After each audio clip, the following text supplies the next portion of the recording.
guest Fiona Atkinson about this. She's the spokeswoman for Insulate Britain, and despite telling you last time she was on that no one should listen to the show, she's decided to come back on anyway. Good morning to you, Fiona. Nice to be back again, Julia. Just hoping we can manage it without the mute button this time, because I haven't got one, and that isn't fair.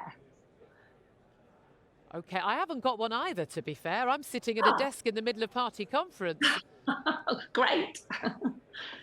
Right, let's talk about this. Right, yet again, people going about their daily lives, trying to get their kids to school, trying to get to work, doing their jobs, being stopped by you guys. Haven't you raised enough awareness about insulating Britain? Can you stop what you're doing now?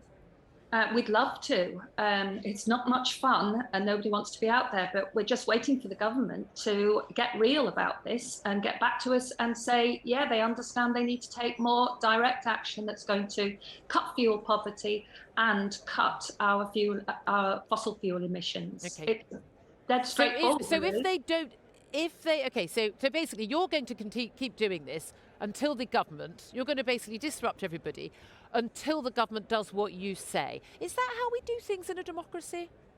Well, yes, this is called protest, and all citizens in a democracy are entitled to protest. It's just unfortunate that we have to take such extreme measures, because this is the only way that someone like me gets to talk to someone like you.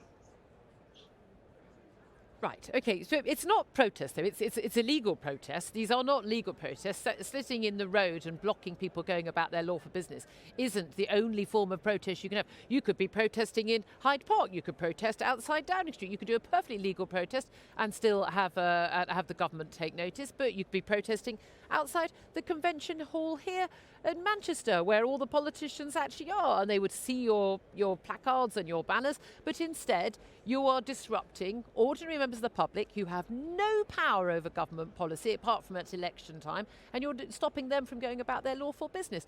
That doesn't feel very fair to most people.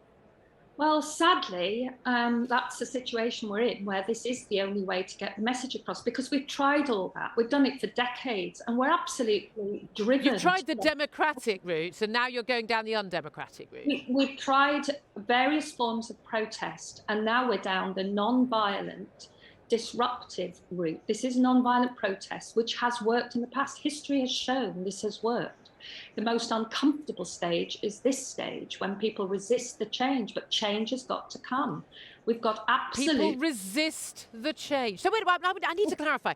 Fiona, have you and your comrades at Insulate Britain, you've basically appointed yourselves in charge of this country, and you get to decide government policy, not the people elected by people in a democratic vote. You get to decide, and you're going to basically disrupt everyone's lives until you get your way. Is that how this country should be run now? Can I just say, this isn't our policy. This is government targets. Government targets are brilliant. They've got some fabulous targets, really challenging targets to get down our carbon emissions, but they're not acting on it. We've actually got one of the leakiest sets of roofs in Europe. We aren't doing enough about it. People are dying every winter. 8,500 people are dying. So whilst I completely understand the awful disruption and the frustration of people involved, I can't get those 8,500 people out of my head. If I could now, I would put on this screen photographs of all those elderly people who've died in cold homes.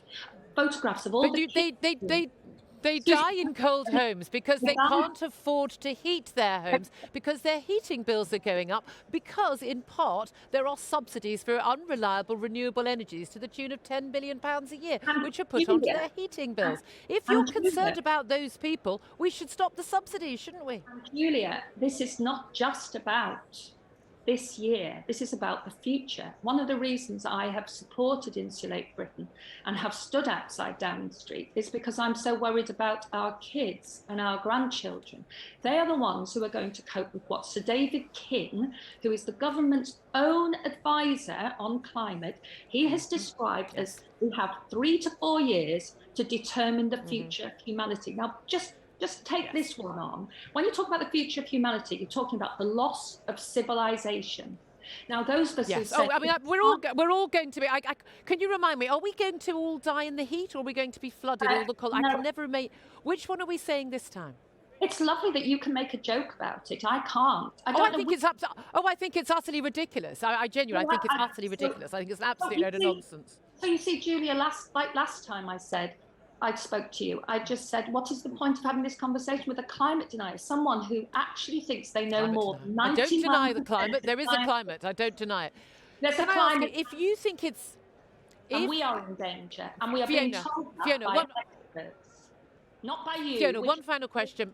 Not by you. That's fine, Fiona. We don't have to agree. It's called a democracy. We don't have to agree. Fiona, we're running low on time. I just want to ask you, if you think it is justifiable for you to disrupt people's lives who are trying to just get to work, get to school, visit their family members, whatever it is, on, where is it today, Blackwall Tunnel, North Circular Road and Wandsworth Bridge in London, is it also justifiable for what has been happening this morning for drivers to take matters in their own hands and to remove physically protesters from the road? Is that justifiable as well? No, because that's violence. Why not? That's violent. We're practicing non-violent. Well, I think you'll find that they're not punching them; they're just physically removing them from the road. I think physically removing people when you're another citizen is going. It's a step. But it's okay to sit in front of someone's car. That's the police's job.